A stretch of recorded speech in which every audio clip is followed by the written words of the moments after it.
മഹാഭാരതത്തിലെ വീരയോദ്ധാവായ അർജുനൻ തന്റെ അസാമാന്യമായ പരിശീലനത്തിലൂടെ ആരാലും തോൽപ്പിക്കപ്പെടാനാവാതെ നിന്നിരുന്ന സമയം ഒരിക്കൽ പശുപതാസ്ത്രം സ്വന്തമാക്കണമെന്ന ആഗ്രഹം അർജുനനിലുണ്ടായി. അതിനായി മഹാദേവനെ പ്രീതിപ്പെടുത്തണമായിരുന്നു. ലക്ഷ്യം നേടാനായി അർജുനൻ രാമേശ്വരത്തെത്തി. അവിടെ തപസ്സനുഷ്ഠിക്കാൻ ഏറ്റവും ഉചിതമായ സ്ഥലമേതെന്ന അന്വേഷണത്തിനിടയിൽ മലമുകളിൽ ഒരു വൃദ്ധവാനരനിരിക്കുന്നത് അർജുനൻ കണ്ടു. "ഏയ് കിഴവൻ കുരങ്ങേ, നീ ആരാണ്? നിന്റെ പേരെന്താണ്?" അർജുനൻ അല്പം ഗൌരവത്തോടുകൂടി ചോദിച്ചു. "കടലിൽ കല്ലുകൊണ്ട് പാലം പണിത് ലങ്കയ്ക്ക് പോയി രാവണവധം ചെയ്ത ശ്രീരാമന്റെ അടിമയാണ് ഹനുമാൻ എന്നും വായുപുത്രൻ എന്നുമാണ് ഞാൻ അറിയപ്പെടുന്നത്." ഹനുമാൻ മറുപടി നൽകി.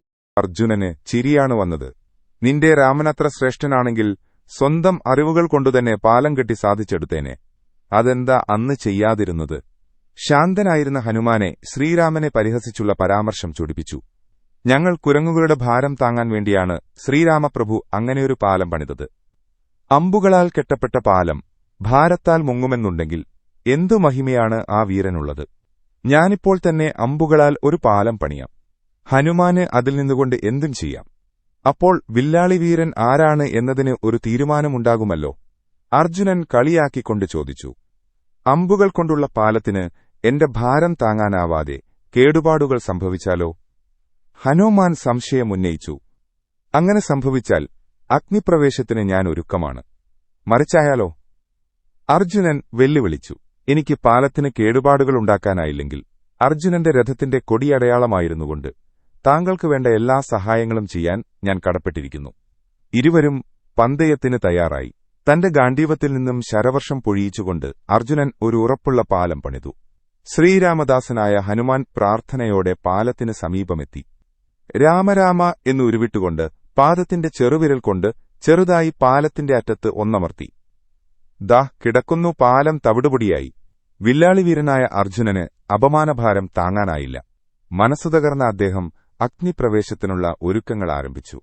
അഗ്നിപ്രവേശ മുഹൂർത്തമായപ്പോൾ ഒരു ബ്രഹ്മചാരിയുടെ വേഷത്തിൽ ശ്രീകൃഷ്ണൻ അവിടെയെത്തി കാര്യങ്ങൾ ചോദിച്ചു മനസ്സിലാക്കി.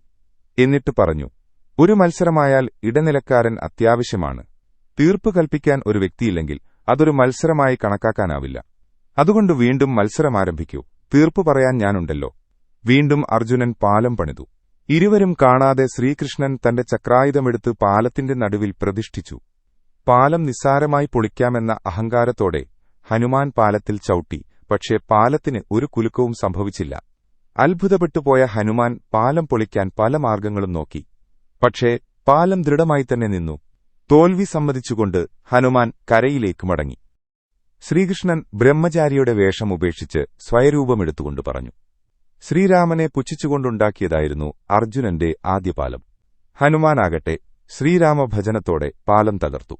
പക്ഷേ രണ്ടാം തവണ അർജുനൻ പാലം പണിതതാകട്ടെ ശ്രീരാമസ്മരണയോടുകൂടിയാണ്. ഹനുമാൻ അത് തകർക്കാൻ ശ്രമിച്ചതാകട്ടെ അഹങ്കാരത്തോടുകൂടിയും.